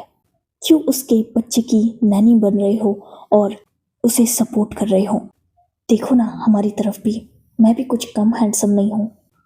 इस बात पर विंग जो गुस्सा हो गया वो उठ चुका था। जिशुन, मैं उससे बहुत प्यार करता हूँ, भले ही वन साइडेड लव है बट बिल्कुल प्योर है। मेरी फीलिंग्स कभी कम नहीं हुई। फर्क नहीं पड़ता कि वो मेरा है या नहीं। मैंने ना उसका स्टेटस देखा है और ना ही ये देखा कि वो मेरे लायक है या नहीं। जस्ट उससे बस प्यार किया है। हिम्मत नहीं है इसलिए ना 6 साल पहले उसके साथ अपनी फीलिंग शेयर कर पाया और ना आज कर पाऊंगा। शायद ही वो कभी मेरे प्यार को समझे भी। और मुझे इस बात से फर्क भी नहीं पड़ता क्योंकि मुझे मेरे साइलेंट लव की आदत हो चुकी है। सही कहा तुमने, दुनिया में 1000 अल्फा है जिनकी तरफ मैं देख सकता हूँ, बट मुझे वो 1000 यूजलेस लगते हैं। मेरे लिए सिर्फ वही एक अल्फा है जिसका मैं बनना चाहता हूँ और जिसे मैं अपना बनाना चाहता हूँ। कॉलेज के फर्स्ट डे में जब उसने मेरी हेल्प की थी तब से लेकर आज तक मैंने बस उससे प्यार किया है। मुझे ना उसके बच्चे से फ़र्क पड़ता है ना उसकी रिस्पेक्ट और रेपुटेशन से। मैं सिर्फ उससे प्यार करता हूँ। और रही बात उसके बच्चे की नैनी बनने की, तो मैं खुद को ग्रेटफुल समझता हूँ। एटलीस्ट मैं उसके उतने काम तो आ रहा हूँ। उसका ओमेगा नहीं तो हाँ, उसके बच्चे की नैनी बनकर ही मैं खुश हूँ। और वो मेरा यूज़ कर रहा है, मैंने खुद अलाउ किया है उसे। वो मेरा यूज़ कर सकता है किसी भी तरीके से। वांगची मेरा यूज़ कर सकता है। वो फिलहाल तो बस मेरी पावर और पोजीशन चाह रहा है और मैं वो उसे दे रहा हूँ। अगर वो मुझे अपनी जान भी मांगेगा ना तो मैं दे दूंगा विदाउट हेजिटेशन। मैं तुम जैसा घटिया नहीं हूँ जो हर किसी के साथ सोता है और हर किसी से एक रात के लिए दिल लगाता है। जब से वो मेरी लाइफ में आया तब से मैंने किसी और की तरफ नज़र उठा के भी नहीं देखा। 6 साल तक मैंने सीक्रेटली उसे फॉलो किया है, उसे हमेशा अनकंडीशनल लव किया है। ऑलरेडी खुद को गिल्टी समझता हूँ कि मैं तुम जैसे लोगों से उसके और उसकी फैमिली को प्रोटेक्ट नहीं कर पाया, बट स्टिल मुझे चांस मिला है उसे प्रोटेक्ट करने का, उसके बच्चे को प्रोटेक्ट करने का, तो मैं वो करूँगा। मेरे लिए वांगजी और उसकी वो बच्ची दोनों भी मेरी फैमिली है। वो दोनों मुझे चाहे कुछ भी समझे, मैं उन दोनों को बहुत प्रीशियस समझता हूँ। और क्या ही फ़र्क पड़ता है कि वांगजी किसी और के साथ बच्चा कर चुका है। उस बच्चे में भी तो वांगजी का अंश है ना, और मैं उससे भी प्यार करता हूँ। मैं उसे हमेशा सपोर्ट करूँगा और हमेशा उसके साथ रहूँगा। और हाँ, इस बार उसे हार्म करने की कोशिश मत करना, वरना वो बाद में मैं ही पहले तुम्हें डिस्ट्रॉय कर दूँगा। आगे से ऐसी बकवास ऑफर्स के लिए मुझे बुलाने की ज़रूरत नहीं है। विंग ने अपनी बात कंप्लीट की और वो जिशुन की बिना कोई बात सुने वहाँ से निकल चुका था। देन वो अपने घर में आया। अपने रूम में पहुँचने के बाद विंग, जिसने एक ड्रॉवर को ओपन किया और उसमें से एक बुक बाहर निकाली, कुछ देर तक वो उस बुक को जस्ट देखता रहा। देन उसने एक डीप ब्रेथ ली और उस बुक को अंदर रख दिया और वो खुद बेड पर लेट चुका था। देन विंग जो सो गया। नेक्स्ट डे से वांगजी, जिसका प्लान स्टार्ट हो चुका था जिन फैमिली को बर्बाद करने का, और जिशुन और जिन ग्वांगशान दोनों भी उसे रोक नहीं पा रहे थे क्योंकि विंग सपोर्ट कर रहा था वांगजी का। उन्होंने वांगजी को हार्म करने की कोशिश की, बट विंग ने अपने बॉडीगार्ड्स थ्रू ही जिशुन के सारे लोगों को कूट पीट के बाहर फेंक दिया था। वांगजी तक वो खबर पहुंची भी नहीं थी। बस 20 दिनों में जिन ग्वांगशान और जिन जिशुन भी जेल में पहुंच चुके थे।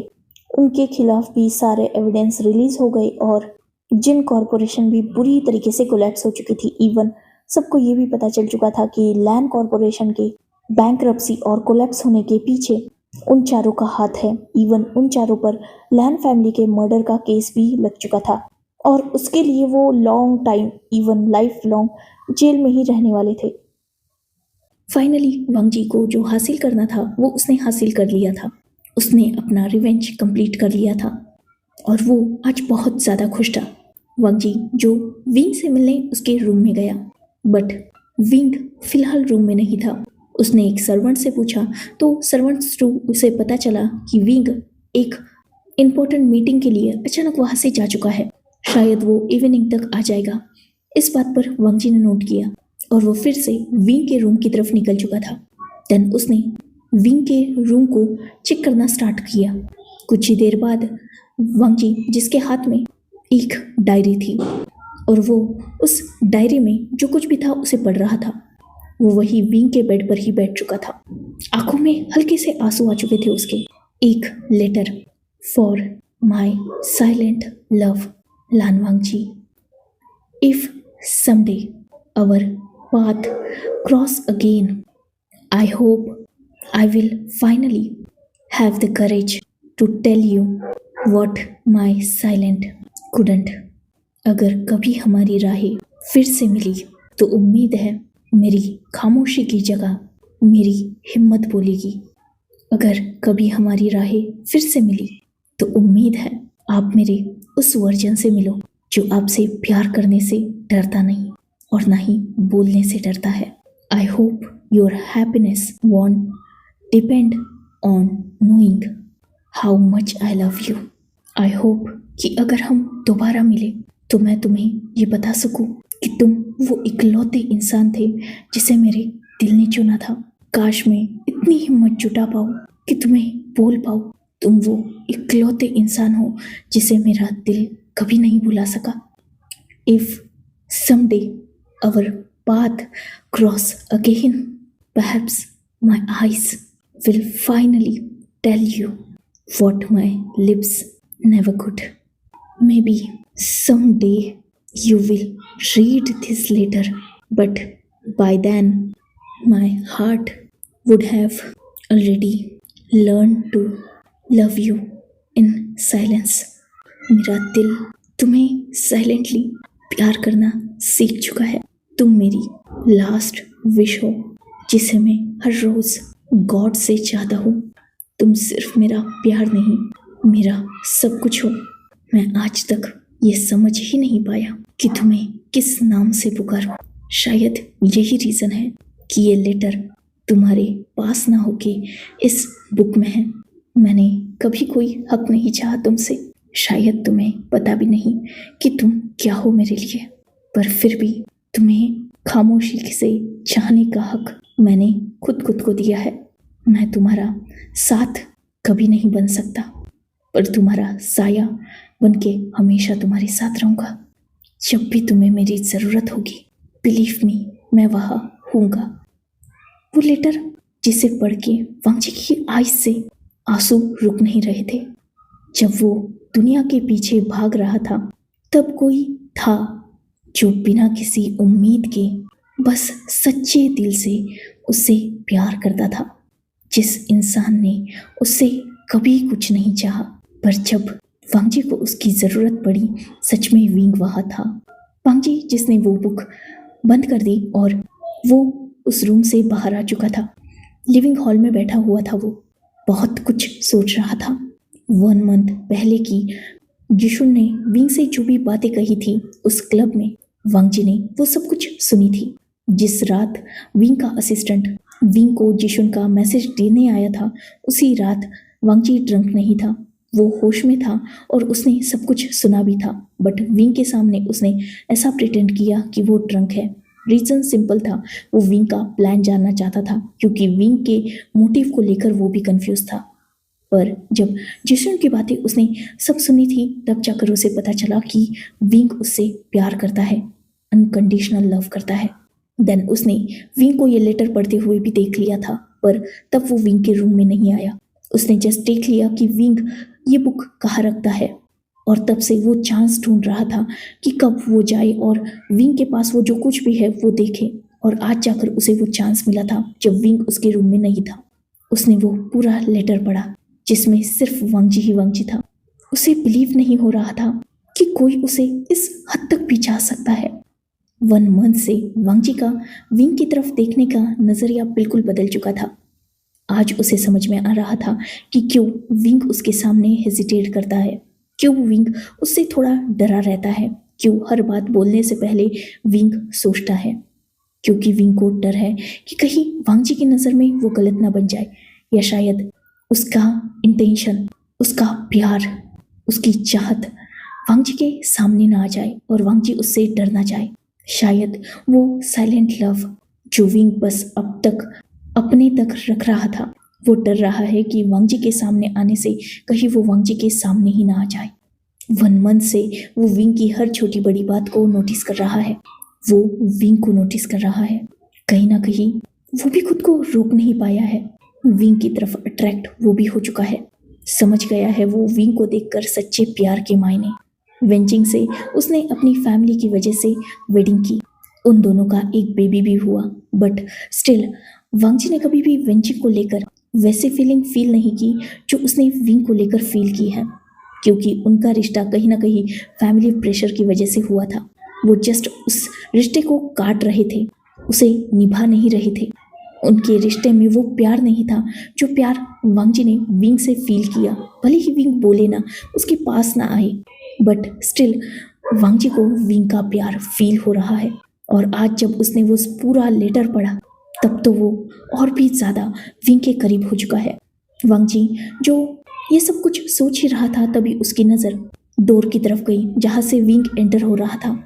बहुत टायर्ड लग रहा था आज वो, शायद कोई मीटिंग अटेंड करके बहुत थक चुका है। विंग जिसने वांग जी की तरफ देखा और इतना टायर्ड होने के बावजूद उसने एक छोटी सी स्माइल की। सीनियर, ओह सॉरी, कॉन्ग्रेचुलेशंस, आज आपका रिवेंज कंप्लीट हो गया ना। मैं बहुत खुश हूँ आपके लिए। सॉरी, आप शायद मेरा इंतज़ार कर रहे थे। वो एक्चुअली एक इम्पोर्टेंट मीटिंग थी और मुझे अर्जेंटली जाना पड़ा। सो सॉरी, जस्ट 2 मिनट दीजिए, मैं चेंज करके आता हूँ, देन हम सेलिब्रेट करेंगे। वांग जी ने जस्ट नोट कर दिया और विंग जिसने स्माइल की और वो आगे बढ़ गया। करीबन 15 मिनट बाद विंग जो रेडी होकर बाहर आया, उसके हाथ में मोमो थी और वो दोनों भी हंसते खेलते वांग जी की तरफ आ गए। विंग ने मोमो को नीचे उतार दिया और मोमो भागते हुए वांग जी की तरफ गई। वांग जी ने उसे कैरी कर लिया और उसे अपनी लैप में बिठा लिया। देन उसने विंग की तरफ देखा, आज डिनर करने बाहर जाए। ये सुनते ही विंग जो थोड़ा सरप्राइज हो गया, बाहर बाहर जाना है? वांग जी जिसने स्माइल के साथ नोट किया, बाहर जाना है हम तीनों को। विंग ने नोट किया, ओके, मुझे कोई प्रॉब्लम नहीं है। मोमो जो ये सुन के खुश हो गई और वो तीनों भी निकल चुके थे। वांग जी जो विंग और मोमो को लेकर एक रेस्टोरेंट में गया, उन तीनों ने डिनर किया और कुछ बातें भी। देन वो तीनों ने अच्छा सा क्वालिटी टाइम स्पेंड करने के बाद वापस घर पे आ चुके थे। मोमो जो अब तक विंग की बाहों में ही सो चुकी थी, विंग उसे रूम में लेके गया और उसने मोमो को सुला दिया था। देन उसने वांग जी को भी गुड नाइट बोला और वो अपने रूम में जा चुका था। विंग जो अपने रूम में जाने के बाद खुद को फ्रेश करके बालकनी में खड़ा था, अचानक उसे किसी की प्रेजेंस फील हुई और वो तुरंत टर्न होके वांग जी की तरफ देखने लगा। सीनियर, आप यहाँ पर? वांग जी जो विंग की तरफ बढ़ रहा था, विंग जिसे अजीब लगा, आज वांग जी की आईज कुछ अलग थी। वांग जी जो बिल्कुल विंग के सामने खड़ा हो चुका था और विंग जो थोड़ा अनकंफर्टेबल हो गया था क्योंकि वांग जी उसके कुछ ज़्यादा ही करीब आ चुका था। वो एक कदम पीछे हुआ और पता नहीं क्यों आज वांग जी की नज़रें उसे अजीब लग रही थी, वो अवॉइड कर रहा था उन्हें। सीनियर, कुछ काम था? आप अचानक? वांग जी, विंग जो अपनी बात भी कंप्लीट नहीं कर पाया था और वांग जी ने जब अपना नाम दोहराया तो विंग को अजीब लगा। उसने वांग जी की आंखों में देखा। हाँ, क्या सीनियर? आई सेड सीनियर नहीं, वांग जी, मेरा नाम लो। हमेशा सीनियर पुकारना सही नहीं है। अब हम कौन सा कॉलेज में है? विंग ने ये सुनकर नोट किया और वियर्ड स्माइल की। हाँ हाँ, वांग जी, इतना हेजिटेट क्यों कर रहे हो? स्ट्रांगली मेरा नाम लो, वांग जी। विंग जो समझ नहीं पा रहा था वांग जी की बातें, बट स्टिल उसने वांग जी को ओबे किया। हाँ, वांग जी। वांग जी जिसके फेस पर स्माइल आ चुकी थी क्योंकि विंग अभी भी उससे डर रहा है। वो एक कदम विंग की तरफ बढ़ा और विंग जो फिर से एक कदम पीछे हुआ। देन उसने वांगजी की तरफ देखा। वांगजी, बहुत रात हो चुकी है ना, वो मोमो भी सो चुकी है, तो आप, क्या मैं यहाँ नहीं आ सकता? जैसे ही वांगजी ने ये बोला था, विंग तुरंत रिएक्ट कर चुका था। नहीं, मेरा मतलब वो नहीं था। ऑफ कोर्स आ सकते हैं, मैं कैसे आपको मना कर सकता हूँ।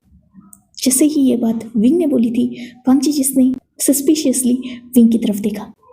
क्यों मना नहीं कर सकते? विंग जिसे ये बात समझ नहीं आई। वांगजी, क्या मतलब है आपका? I want to use you. ये सुनते ही विंग शॉक। क्या मतलब है इस बात का? यही समझने के लिए विंग ने वांगजी की आंखों में देखा। और भी कुछ बचा है? ऑब्वियसली आप मेरा यूज कर सकते हैं। कोई और बचा है रिवेंज का? वांगजी जिसने विंग की ये बात सुन के स्माइल कर दी। विंग, तुम समझे नहीं। I want to use you. Wing जो अभी भी नहीं समझा, उसने फिर से वांगजी से क्वेश्चन किया। Of course Wangji, you can use me. क्या चाहते हैं आप मुझसे? ऑफ कोर्स आप मेरा नाम, मेरा स्टेटस जो चाहे वो यूज कर सकते हैं। वांगजी जिसने अब वांगजी विंग की तरफ नैरो आइज करके देखा। डायरेक्टली उसने विंग के वेस्ट में हाथ डाल के उसे अपनी तरफ खींच लिया था। और ये अनएक्सपेक्टेड मूव था जिस वजह से विंग खुद को संभाल ही नहीं पाया और वो दूसरे ही पल वांगजी से जाके हिट हुआ था। देन उसने वांगजी की तरफ देखा। उसकी आईज शॉकिंग थी। तुम्हें अलाउ किया है मुझे खुद को यूज करने देने का, तो हाँ, मैं तुमसे कुछ और भी चाहता हूँ। I want you. ये सुनते ही विंग चुप बिल्कुल हड़बड़ा गया। वांगजी, ये आप क्या मतलब? मैं समझ। वांगजी जो विंग की तरफ इंटेंसली देख रहा था, उसने विंग की बात भी कंप्लीट नहीं होने दी और उसके लिप्स पर अपनी फिंगर रख दी थी। अगर ये लिप्स ओपन होना चाहे तो बस 2 रीजंस होने चाहिए। या तो उस साइलेंस लव को वर्ड्स दो और मुझे अपना प्यार कन्फेस करो, नहीं तो ये लिप्स बस मेरे लिप्स पर होने चाहिए। बस यही 2 ऑप्शंस है तुम्हारे पास, और इन दोनों के अलावा कुछ भी और ना सुनना चाहता हूँ ना देखना चाहता हूँ। से you love me. Wing, I want you in my arms, in my bed so badly, but I also want your confession. Wing जिसकी आंखों से एक आंसू तो गिर ही गया। इतना छुपाने के बाद भी वांगजी ने उसे पकड़ लिया और आज वांगजी उसे चाहता है। एग्जैक्टली वो फील भी नहीं कर पा रहा था, उतनी खुशी हो रही थी उसे ऐसा लग रहा था कि उसे दुनिया हासिल हो गई। वांगजी जिसने जब देखा कि विंग की आईज टीयरी हो चुकी है और एक आंसू तो गिर ही गया, उसने तुरंत विंग के आईज को क्लीन किया। देन उसने विंग से फिर से अपनी डीप वॉइस में कहा, I said give me permission wing, I can't hold back. Wing जिसने टूटी हुई स्माइल की। I love you so much. बस विंग की बात कंप्लीट होने की देर थी और वांगजी के लिप्स विंग के लिप्स पर थे। वो किस जो बहुत डीप था, एक अलग सा हंगर था उसमें, एक अलग सी तड़प थी। वांगजी जिसने विंग को पूरी तरीके से अपनी बाहों में संभाल लिया था और विंग जिसके हाथ वांगजी के बैक पर थे, वो भी सेम इंटेंसिटी से वांगजी को किस बैक कर रहा था। दोनों भी कुछ देर बाद दूर हुए और एक दूसरे के फोरहेड से उन्होंने एक दूसरे का फोरहेड जॉइंट करके रखा था। दोनों भी डीप ब्रीथ ले रहे थे। वांगजी जो विंग की तरफ देख रहा था और विंग जिसके आंसू नहीं रुक रहे थे, उसने अपनी नजर उठाकर वांगजी की तरफ देखा। वांगजी, क्या आप सच में मुझे चाहते हैं? विंग का ये सवाल बहुत मासूम था और वांगजी ने ऑब्वियसली आंसर किया, हाँ, मैं चाहता हूँ तुम्हें अपनी जिंदगी में। मैं प्यार करता हूँ तुमसे। आज से नहीं, करीबन पिछले 1 मंथ से मैंने तुम्हारी और वेंचाओ की सारी बातें सुनी थी। सॉरी, जुशुन की सारी बातें सुनी थी। मैं उस दिन ड्रंक नहीं था। मैं तुम्हारा पीछा करने आया था, तुम्हारा मोटिव जानने। और बिलीव मी, जब मुझे वो पता चला ना, मैं खुद को रोक ही नहीं पाया। रिवेंज की वजह से खुद को तुमसे दूर रखा, पर आज जब तुम्हारा लेटर पढ़ा मैं नहीं रोक पाया खुद को। क्यों विंक, क्यों नहीं बोला तुमने तब कि तुम मुझसे प्यार करते हो? पिछले 2 मंथ से ज़्यादा हो चुके हैं हम दोनों साथ में हैं। एक बार भी तुमने क्यों मुझसे नहीं बोला कि तुम मुझे इस हद तक चाहते हो? क्यों साइलेंटली मुझे प्रोटेक्ट कर रहे हो बिना किसी रीज़न के? एक बार तो बोल देते मुझे। विंग ने वांग जी की आंखों में देखते हुए आंसर किया, मैं आज भी आपसे कुछ नहीं चाहता। मुझे लगा मैं आपको बता दूंगा कि मैं आपसे प्यार करता हूँ तो कहीं आपको ये ना लगे कि मैं अपने फेवर का बस रिटर्न चाहता हूँ। मुझ में हिम्मत तब भी नहीं थी और शायद आज भी नहीं थी, पर हाँ, मैं आपसे बहुत प्यार करता हूँ, शायद इतना जितना आपको बता भी नहीं सकता। इस बात पर वांग जी ने स्माइल की। तो मेरे होना चाहोगे, करोगे मुझे अलावा अपनी ज़िंदगी में? विंग ने नोट किया, इस पल के लिए मैं तड़प रहा था। बस सपनों में आज तक खुद को आपका देखा है। मैं नहीं जानता था कि ये कभी रियल भी होगा। ऑफ कोर्स वांग जी, आप जो चाहे वो मेरे साथ कर सकते हैं, मैं बस आपका हूँ। इस बात पर वांग जी ने स्माइल की और उसने विंग को अपनी बाहों में उठा लिया था। वो दोनों भी बेड पर थे, एक दूसरे की आगोश में खोए हुए थे, एक ही बेड पर एक ही ब्लैंकेट में एक दूसरे के प्यार को महसूस कर रहे थे। और विंग, वो बहुत ज़्यादा हैप्पी था। बस सपने में उसने कभी वांग जी को ऐसे चाहा भी होगा और आज वो पूरा वांग जी उसके पास था इन रियलिटी। वांग जी जो रात भर विंग के साथ उसे अपने प्यार का एहसास दिलाता रहा और विंग उन सारे प्यार को बस महसूस करके हैप्पी था। फाइनली वो दोनों भी एक दूसरे की बाहों में लेटे हुए थे और वांग जी ने विंग की तरफ देखा जो बहुत थका हुआ था, स्वेटी था, बट स्टिल उसके फेस पर एक अजीब सा सेटिस्फैक्शन और स्माइल थी। Wing, let me clear one thing. जैसे ही वांग जी की ये बात विंग ने सुनी, उसने अपनी नज़रें ऊपर करके वांग जी की तरफ देखा। तुम मेरा फर्स्ट लव हो। हाँ, मैं मानता हूँ कि मैं प्योर नहीं हूँ। वेंचिंग के साथ, मतलब अपनी वाइफ के साथ मैंने बेड शेयर किया है, बट वो वेडिंग एक तरीके से फैमिली ने फोर्स की थी। देन हम दोनों भी उस वेडिंग में स्टक हो गए और अपनी अपनी रिस्पॉन्सिबिलिटीज़ उठाने लगे। एज अ वेडेड कपल हम दुनिया के सामने थे, बट मेरे लिए ना उसके दिल में कुछ था, ना उसके लिए मेरे दिल में कुछ था। देखा जाए तो हम अल्फा ओमेगा तो थे, बट फिर भी एक दूसरे से उस हद तक प्यार नहीं कर पाए। कहा जाए तो मैंने कभी प्यार फील ही नहीं किया, जस्ट वो एक फॉर्मेलिटी थी दुनिया के लिए। मैंने प्यार तो इस 1 मंथ में फील किया है, जो तुम्हारे साथ रहकर मुझे फील हुआ है वो कभी भी वेंचिंग के साथ नहीं हुआ। और हाँ, मैं तुमसे सच में प्यार करता हूँ, ये सच्चा प्यार है, कोई दुनिया के लिए क्रिएट किया हुआ दिखावा नहीं। I love you so much and thank you very much मेरे साथ रहने के लिए, उस वक्त में मेरे पास आने के लिए जब मुझे दुनिया ने छोड़ दिया था। I love you so much wing. Wing ने इस बात पर स्माइल की। आई लव यू टू, मैं भी आपसे बहुत प्यार करता हूँ। वांग जी ने नोट किया। वैसे एक सवाल पूछूं? इस बात पर विंग ने नोट किया। उस लेटर के साथ मेरा वेडिंग कार्ड क्या कर रहा था? जैसे ही ये सवाल विंग ने सुना था, उसने स्माइल की, एक ब्रोकन स्माइल।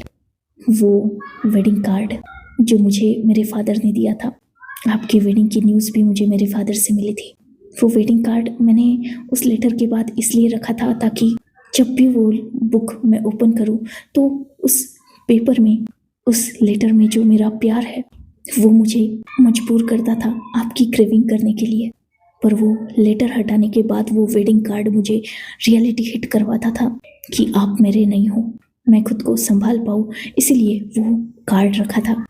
ये सुनते ही वांग जी जिसने विंग के फोरहेड पर किस किया। डोंट वरी, अब कोई बाउंड्रीज नहीं, अब कोई कार्ड हम दोनों को अलग नहीं कर सकेगा।